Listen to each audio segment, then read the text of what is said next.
Hello guys! Good afternoon sa inyong lahat. Welcome back again to my YouTube channel.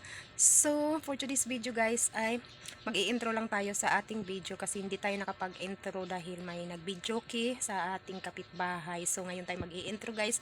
So, ngayon ay aalis tayo maya-maya. Mag-a-attend lang ako ng meeting sa aking anak. So, magsasara muna tayo saglit guys, no? So, yun guys. So, yung aking video ay siguro mag voice over na lang ako doon kasi yun nga, tatanggalan natin ng kasi may music, may video key. Baka makapiright tayo. So, ngayon pala guys, meron akong nabiling uling. So, ito, ayan. Ayan guys, dalawang sako na uling. Ayan. So, yan. So, dalawang sakong uling yung nabili natin guys ngayon. So, 280 na lang yung kanyang sako. So, mura na na. Bumaba na siya. Dati ay 300. So, ganun pa rin. Dito pa rin yan sa, sa kapitbahay namin na uling. So, bumaba na ng 20 pesos. So, ang ganda pa ng uling ang lalaki, no? So, yan, guys. So, thank you so much sa inyong lahat. Sana panoorin nyo hanggang dulo yung aking mga video, guys. Maraming salamat sa inyong lahat. So, ito pala guys ay nakabili ako ulit ng isang galon na mantika. So, meron akong isang kahalang na litro Coke at kalahating Royal. So, ito lang yung nabili natin guys. At etong ating Sting. So, nabawasan na siya kasi nilagay ko na siya sa rep yung iba para magkaroon. At ito, kalahating sako, dalawang kalahating sako yan, tag 25 yan guys na kasi wala silang isahan kaya kalahati yung kinuha ko na lang. Tapos itong si Cheria natin yan, hindi ko na lang siya tatanggalin dyan sa plastic. Yan, meron tayong kuto na may free isa. At yan, meron tayong piato, So, may mga bago na naman akong sitserya na dinagdag. So, kumuha lang ako ng tag 2 peraso niyan, guys. At itong ating pagkain ng manok, pellets at saka crumble. Yan. Tapos, meron tayong nabiling rambutan. Tapos, yan, lumboy. At tapos dito naman ay cigarettes at meron tayong isang box na lighter kasi ubos na yung ating lighter. So, kailangan na nating bumili. Tapos ulam. At meron tayong 1/4 na sugar dyan guys. At merong bubble gum. So, yun yung mga ating mga dinagdag kasi yun yung mga mabinta at kulang na sa ating tindahan. So, kailangan na nating dagdagan ulit para hindi tayo maubusan. So, ito meron tayong Manila pepper. At yan yung ating mga nabili sa kabilang guys. So, safeguard. So, bumibili lang ako ng kunti-kunti lang dyan kasi hindi naman siya masyadong mabinta. So, yung hindi masyadong mabinta guys ay kunti lang yung ating bibilhin para hindi siya ma-stuck ng sobrang tagal. So, every week naman tayong bumibili. So, ganyan lang, diskarte lang para meron lang tayong maibigay sa ating customer. Pakunti-kunti lang yung ating bibilhin na items kung hindi naman masyadong mabinta. So, yan.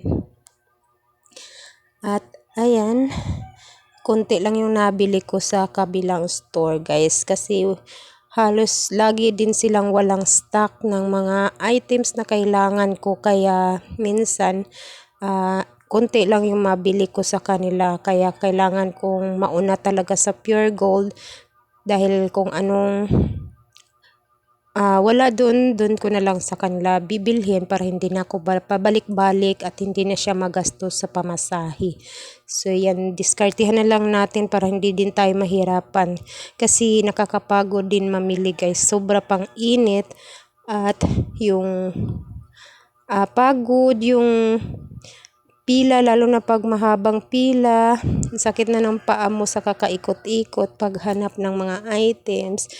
Pero ganun talaga, laban lang tayo at huwag susuko kahit mahirap, kahit napakapagod, hindi madali rin na magtindahan, mamili na akala ng iba ay madali lang dahil magbebenta ka lang, magdi-display. Hindi nila alam na hirap din mamili na nakakapagod din, lalo na pag maraming tao. So, ayan, meron tayong Bear Brand guys na may pre. So, meron pa akong stock pero kumuha na ako kasi sayang naman yung pre at matagal naman yung kanyang expiration. Tapos, mabinta naman siya. Ayan, meron tayong isang box na Bing Bang. At noodles na yun guys, Magic Sarap. Tapos, dagdag na lang yun yung mga kanton. Yung Tang Pineapple, so tag-anim-anim lang yung kinukuha ko dyan. Control ko lang din yung mga juice na binibili ko. Anim-anim na peraso. Para makumpleto natin yung ating paninda at hindi tayo maubusan. So, meron tayong maibigay sa ating customer. So, ganyan lang, diskarte lang talaga ang kailangan natin guys, no? At syempre pagtsatsaga kasi napakahirap magtindahan din. Hindi siya madali na akala ng iba madali lang. So kung wala kang pagtsatsaga at madaling susuko ka talaga. Mahabang pasensya, kailangan talaga yun. So yan, kunti lang yung dilata ko na nabili kasi yun lang yung konti yung dinagdagan ko. Tapos meron tayong nakuhang shampoo guys na may free dalawang Colgate. Ayan. So, yan naman yung Dove ay walang free. So, 3 na yung kinuha ko. At ayan yung Sunsilk naman ay meron din siyang free na cream silk. Ayan. Kalahati-kalahati lang kasi yan guys. Kaya dalawa yung kinuha ko. So, meron na tayong dalawang cream silk. Pero, i-check ko pa rin guys next kong pagbili. Dahil parang hindi siya free. Parang konti lang. At ito yung Surf. May free din siyang isa. Yan. At itong powder natin, may free din siyang isa. So, yan yung mga natin nabili guys sa Pure Gold. At ayan, yung tinapay ko ay sinabit ko na kasi may nabili na sa ating tinapay. So, 21 pieces yan yung ating biniling tinapay. So, thank you so much sa inyong panonood guys. Bye-bye.